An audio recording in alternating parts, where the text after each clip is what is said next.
छत्रपती शिवाजी महाराज, राजश्री शाहू महाराज, महात्मा ज्योतिराव फुले,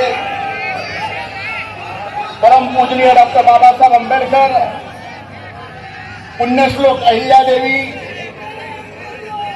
संत भगवान बाबा, संत सेवालाल महाराज या सर्व महापुरुषासहित स्वर्गीय मुंडे साहेबांना वंदन करतो आणि आजच्या ओबीसी समाजाच्या न्याय हक्कासाठी आज या महाएल्गार सभेला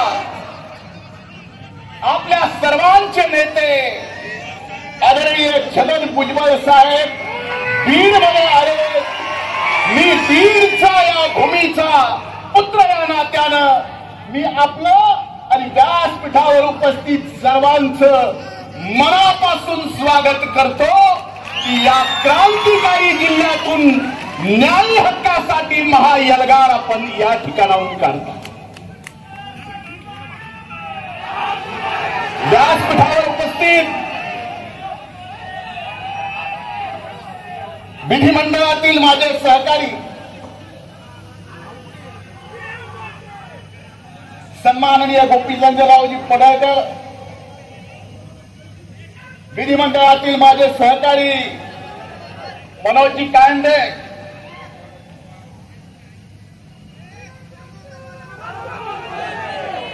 अरे ज्याची खोलायची तेवढं तर मला बोलू द्या. पुन्हा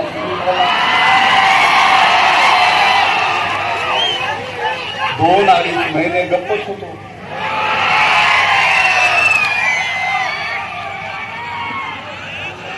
सन्माननीय हाके साहेब, व्यासपीठावर उपस्थित सर्वांची नावं मला घेता येतील.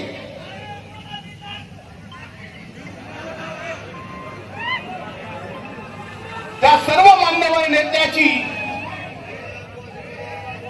मनापासून माफी मागतो आणि या महाएल्गार सभेला आपण बीडला उपस्थित आहात.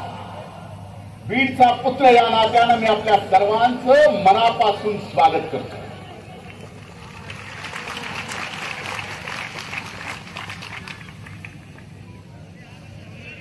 आज मी या व्यासपीठावर उभा आहे.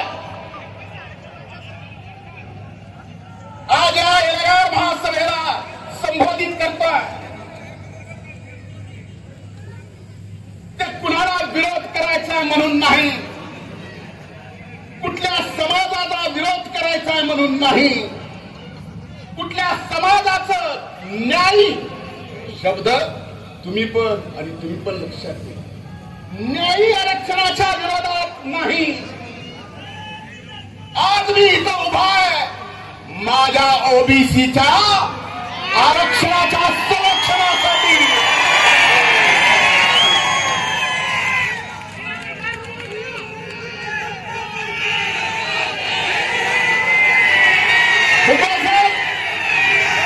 आमच्यासाठी आपण वडिलकीच्या आधारात आमचे मार्गदर्शक आहात, आमचे नेते आहात.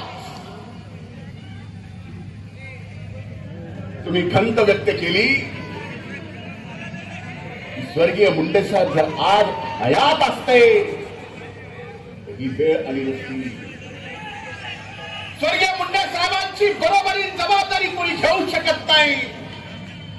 पण ओबीसीच्या न्यायी हक्कासाठी आपण हयात घातली. आपला कार्यकर्ता इथं आज या सभेला संबोधित करतोय. आपल्या सोबत आपण आपले नेते. कधी कधी मला काही गोष्टीची कमाल वाटते. मला काल रात्री 2 वाजून काही मिनिट झाले असते. आता सगळीकडेच मित्र आहे. फोन केला, म्हणले बीडला एल्गार सभेला तुम्ही येणार आहात का? तुमचं कसं? म्हणलं का विचारतोय? नाही म्हणले जरा सभेत आम्हाला काहीतरी. म्हणलं मी तर येणारच आहे. भुजबळ साहेब सुरुवातीला म्हणलात सुतळी बॉम्ब कुणी, हे स्वतः जाऊन बॉम्ब आहे तिथं बसतो आहेत का नाही?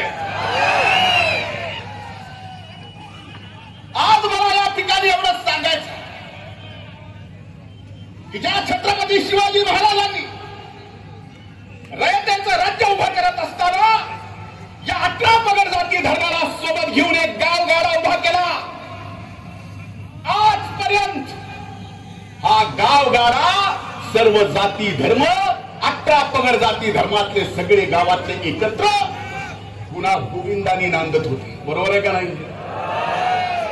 2 वर्षापासून एका व्यक्तीनं एका प्रवर्तीनं, मी समाज म्हणत नाही, ओबीसी एससी एसटी आणि मराठा समाजामध्ये अंतर पडलं. ते अंतर कुठून पडलं? कुठून पडलं? आज माझ्या मराठा समाजाला सुद्धा नम्रपणे हात जोडून, माझ्या बंधू भगिनींना सुद्धा हात जोडून विनंती आहे. हे अंतर फक्त या 2 समाजात ओबीसी आणि मराठा समाजात अंतर विलीन पाडत नाही, तर तुमच्याशी सुद्धा दगा फटका करतोय. उदाहरणाविषयी सांगतो, नाही तर त्यांनी तरी यावं 13 कोटी जनतेच्या समोर आता आपण सुद्धा इकडे राहावं की खरा फायदा मराठा समाजाचा या ओबीसीत येऊन नाही, तर खरा फायदा मराठा समाजाचा सुद्धा ईडब्ल्यूएस मध्ये जाऊन आहे, इकडे नाही. पण या ओबीसीत का यायचंय? मुठभर धनदांडग्या लोकांना सरपंचापासून ते राज्याच्या नेतृत्वापर्यंत पोहोचायचं, म्हणून हे घुसायचं म्हणतायत. ही सगळ्या समाजाची भावना नाही, मराठा समाजाची.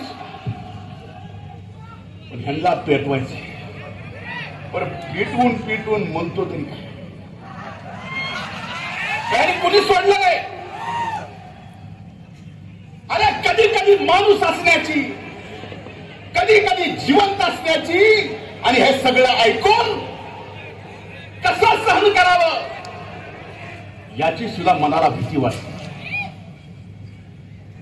माननीय मुख्यमंत्र्याची आयमाय काय? भुजबळ साहेबांचं माझं तर काहीच सोडलं. आता साहेब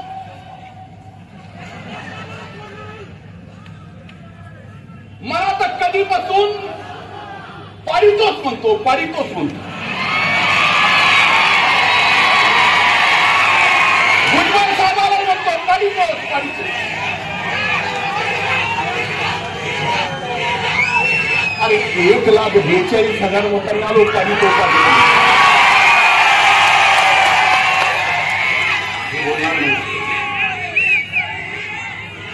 आज आपला ओबीसीचं आरक्षण त्याच्या न्यायी हक्कासाठी, आणि आपलं ओबीसीचं आरक्षण कुणी हिसकावून घेऊ नये म्हणून न्यायी हक्कासाठी हा एल्गार मोर्चा. याच्यात आपलं आरक्षण तर आपल्याला हक्काचं कुणाला हिसकावू देऊ द्यायचंच नाही. आणि या महाराष्ट्रात पुन्हा छत्रपती शिवाजी महाराजाचा स्वराज्यात उभा केलेला गावगाडा सुद्धा आपल्याला व्यवस्थित चालवायचा आहे. ही सुद्धा जबाबदारी आपण सर्वांनी घेतली. माणसात माणूस ठेवला नाही हो. मायच्यान सांगतो, लोकसभेच्या अगोदर काही ग्रामपंचायतीच्या निवडणुका झाल्या. नीट ऐका, आपल्याच बीड जिल्ह्यातलं गाव आहे, गावाचं नाव घेत. ग्रामपंचायतीच्या निवडणुका लागल्या. काही सख्खे 2 भाऊ, सख्खे 2 भाऊ याने किती येडे केले होते माणसं बघा. सख्खे 2 भाऊ दोघांनी पॅनल उभा करा एकमेकाच्या विरोधात. एका भावाचा पॅनल निवडून आला, दुसऱ्याचा पडला. सत्ता पक्षात असलेला पंचायत समितीचा काही निधी पंचायत समितीच्या सदस्याकडून त्यानं एका भावाने निवडून आलेल्या ग्रामपंचायतीच्या विकासासाठी नेला. आणि त्याचा सख्खा भाऊ म्हणतोय, तू त्याला कसं आणलंस? तू एका मायबापाचा आहेस का? इतका विष पेरावं, एवढा विष पेरलेला या छत्रपती शिवाजी महाराजांच्या महाराष्ट्राला, या पुरोगामी महाराष्ट्राला, या शाहू फुले आंबेडकरांच्या महाराष्ट्राला परवडणार आहे का? आणि आपलं आरक्षण हक्काचं कोण कसं घेतंय ते बघू.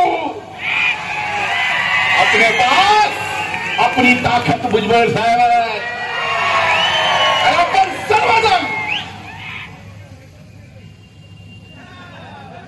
सर्वजण ताकदीनं, नाही तर एवढे आलात. ही अभूतपूर्व ऐतिहासिक सभा आहे आणि ती सभा सुद्धा छत्रपती संभाजी क्रीडा संकुलामध्ये होती. हे हक्काच्या, न्यायाच्या, ओबीसीच्या आरक्षणाच्या संरक्षणाची लढाई सुरुवात ही छत्रपती संभाजीनगरच्या संभाजी क्रीडा संकुलाच्या इथून होत्या. म्हणून मला आपल्याला काही गोष्टी या ठिकाणी स्पष्टपणे सांगायच्या, माध्यमांना दाखवायच्या. मी एका सभेत बोललो की एमपीएससीचा निकाल मात्र एमपीएससी मध्ये 480 मार्क पडले 50%.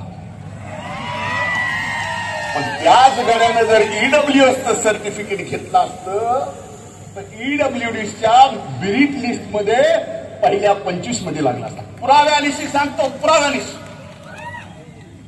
आणि ह्याचा खरा बरा एकदा तुम्ही असे माथे कुणाचे भडकू नका. त्या छत्रपती शिवाजी महाराजांच्या महाराष्ट्रात तुम्ही असे कुणाचे माथे भडकू नका. खरं काय, खोटं काय, कायदा काय सांगतो आणि मराठा समाजाच्या आमच्या गरीब बंधू भगिनींना खऱ्या अर्थानं फायदा कशाचा होतोय हेच आम्ही बोलतोय, हेच सर्वजण बोलतायत. पण ओबीसीत येऊन नाही.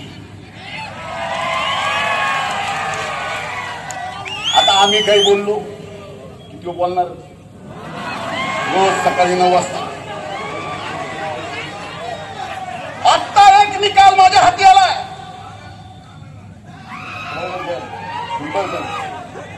आणि हा सगळ्या देशाचा निकाल आहे. ओबीसी आणि ईडब्ल्यूएस रेल्वे भरती या देशाच्या निकालात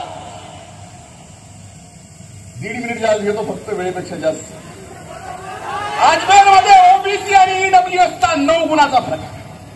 अहमदाबादमध्ये ईडब्ल्यूएस आणि ओबीसी मध्ये 6 गुणाचा फरक आहे.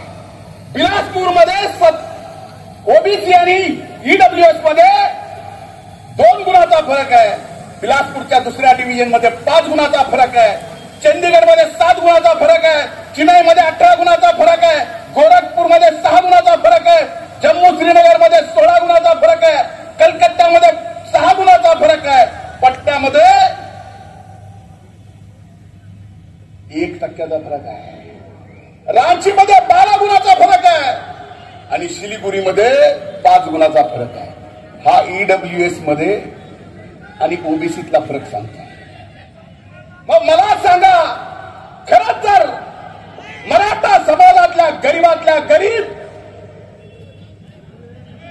शिक्षणासाठी आणि नोकरीसाठी फायदा करायचा असेल तर ईडब्ल्यूएस शिवाय दुसरा पर्याय नाही. हे समाजानं सुद्धा लक्षात घ्यावं. कशाला त्या बिनडोकाच्या कारण नाही. आमचं तर काय घरदार काढलं, आय माय बहीण काय ठेवलं नाही. इंग्रजापर्यंत माझ्या जमानला माझा डोळा काढला.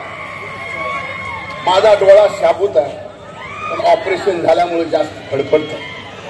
हे आणखीन जास्त फडफडू नये बाबा. म्हणून चष्मा घातला. आता माझ्या चष्म्याची सुद्धा अडचण आहे. तो म्हणतो परळीचा चष्मेवाला. आवडलाय तर घेऊन जा.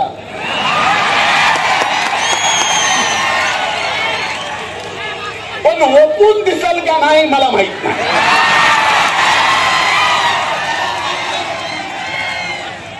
ओपून दिसेल का? ओपून म्हणजे आपल्याला कळालं ना. पण त्यांना जग त्याला वाटत असेल की आपणच लय वाचाळ समजायचं कारण नाही. मी तर बाबा हो.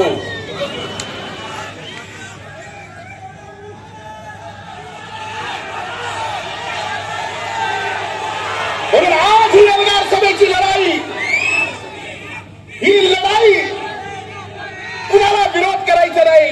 आजही मराठा समाजाने ईडब्ल्यूएसचं घ्यावं. 10% वेगळं आरक्षण जे त्यांना दिलं ते घ्यावं. आम्ही सोबत आहेत. आम्ही खांद्याला खांदा लावून लढा दिला. मी 25 वर्ष मराठा आरक्षणासाठी लढलोय, सर्व जातीच्या आरक्षणासाठी लढलोय आणि त्याचं रेकॉर्ड आहे. कारण ही शिकवण. पण आमच्या ताटातलं कोण घेत असेल तर आम्ही सुद्धा नुसतं बघत बसणार नाही, हे आज निश्चित सांग. आणि कृपा करून मी जसं सांगितलं रात्री 2 वाजता फोन आला मला, तसं आपल्याला सुद्धा सांगतो, कुणाला घाबरायचं, कुणी अंगावर आलं शिंगावर घ्यायचं.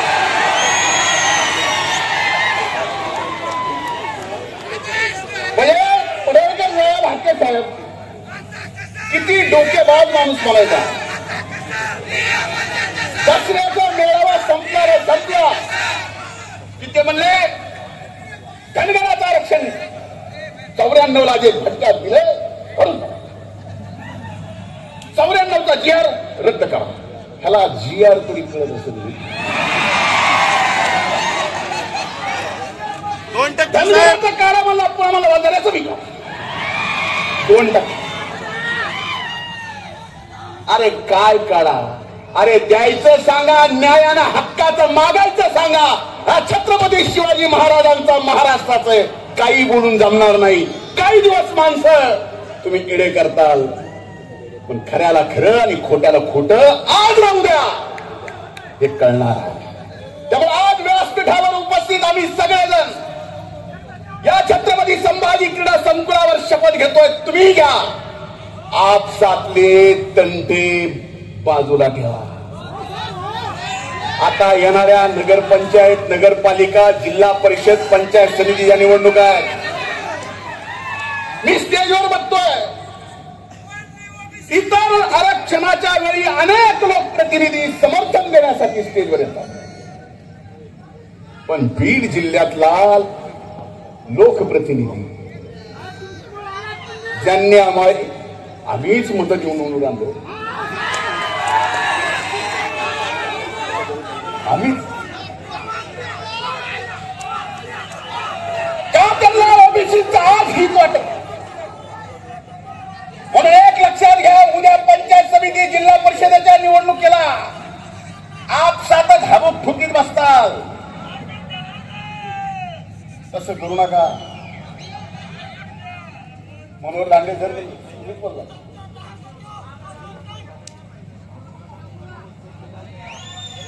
मीच आणला कुणी आणला कुणाला सांगतो. काही जण उडावर घ्यायची सवय लागलेली असते, घेतल्या काय उगाच नाही घेतले, पक्षनिष्ठेसाठी, उगाच नाही पक्षनिष्ठेसाठी घेतले. पण एकच सांगतो, आजच्या या सभेतून आपल्या आपल्या गावाला जाताना, आपल्या गावात जाताना आपल्याला तो गावगाडा सुद्धा सांभाळायचा. आपल्याला कुणाचा समाजाचा द्वेष नाही करायचा. आपला द्वेष, आपला राग, आपला संताप एक व्यक्ती आणि एक प्रवर्तीला आहे, बाकी कुणाला नाही. आणि येणाऱ्या जिल्हा परिषद, पंचायत समितीत दाखवून देऊ. बरोबर आहे का नाही? आणि माझी विनंती आहे साहेब, आपण मंत्रिमंडळात आहात, पडळकर साहेब, मी, पंकज भाऊ, मनोजी भैया, आम्ही विधिमंडळात. पण मंत्रिमंडळात एक गोष्ट निश्चित केली पाहिजे की आपण जी मागणी केली आहे, सुरुवात मिळवून झाली आहे. पुढ्या महाराष्ट्रात आता या केंद्र सरकारनं तर जातनिहाय गणना करायचा निर्णय घेतलाय. पण करत असताना महाराष्ट्रानं त्याच्या अगोदर राज्याला सुद्धा करता येत नाही. तो अगोदर महाराष्ट्रानं सुद्धा लवकरात लवकर एकदा हिशोबच करून टाकावा. हे एवढा पुन्हा भांडण नको आणि भांडणं लावणारा तर मुळीच नको. म्हणून माझी आपल्याला हात धरून टाकायची विनंती आहे. अनेक जण मराठा आरक्षणाच्या साठी स्वतःच जीव दिला. त्याला शासनाने मदत केली, नोकरी दिली. या ओबीसीच्या आरक्षणाचं संरक्षण व्हावं म्हणून अनेक जणांनी या ठिकाणी स्वतःच्या जीवाचं बलिदान दिलं. त्या बलिदानाला मोल नाही. पण भुजबळ साहेब, आपण आमचे नेते आहात. आपल्याला सरकारला सांगावं लागेल की ओबीसीच्या आरक्षणासाठी ज्यांनी आपल्या जीवाचं बलिदान दिलं, आत्महत्या केली, त्यांना सुद्धा 25 लाख रुपयाची मदत आणि नोकरी शासनाने दिली. म्हणून आज आपण सर्वजण एक झालात. आपल्या येलगार मागच्या पोस्टरवर एक फोटो आहे. कसला आहे? कसा आहे? काय ही निस्ती मूठ नाही, ही वज्र मूठ आहे. सगळ्यांनी वर करा.